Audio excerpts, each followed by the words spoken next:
खूप सुंदर मनोगत. काही राहिलं तर नाही ना?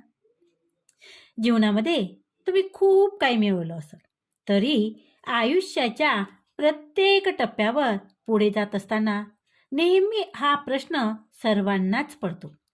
काही राहिलं तर नाही ना?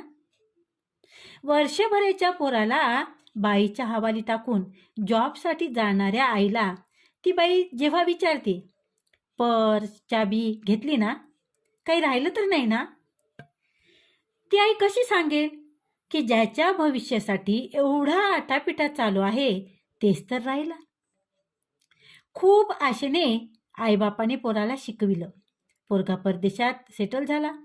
नातू जन्मला म्हणून आजी आजोबा टुरिस्ट विसावर गेले. 3 महिने झाल्यावर निघताना पोरगा सहजच बोलून गेला, सगळं चेक करून घ्या. काही राहिलं तर नाही ना? काय उत्तर द्यावं त्या म्हाताऱ्यांना कळेना.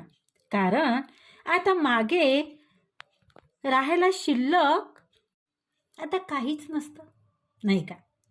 जेव्हा लग्न होऊन पोरगी वराती सोबत निघून गेली तेव्हा बापाला आत्या विचारते, दादा, पोरगी काही विसरली नाही ना रे?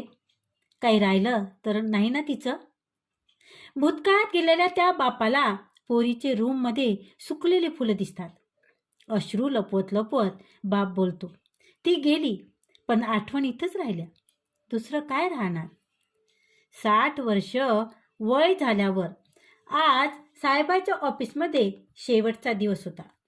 चपराशी बोलला, साहेब, काही राहिलं तर नाही ना? साहेबांनी डोळे बंद केले तर लक्षात आलं की पूर्ण आयुष्य या जागी काम करण्यात गेलं. सगळं इथे आहे, मग मागे काय राहणार? स्मशानात आईच्या चित्तेला अग्नी देऊन बाहेर पडलेल्या पोराला मित्र विचारतो, मित्रा, काही राहिलं तर नाही ना? तो धावत धावत परत अग्नीजवळ गेला. आईचा चेहरा पाहण्यासाठी केलेला प्रयत्न अयशस्वी झाला. त्याला उमजेना की काय राहून गेले. डोळे पुसत पुसत तो म्हणाला, काही नाही रे, जे राहिलं ते आता सदा स्मरणात राहील. एकदा तरी वेळ काढून मागे बघा, जुन्या आठवणी ताज्या करा.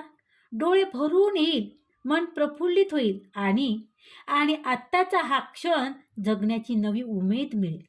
मग कधीही काहीच मागे राहणार नाही. हरायचं तर आहेच एक दिवस, मृत्यूकडून सर्वांनाच, नाही का?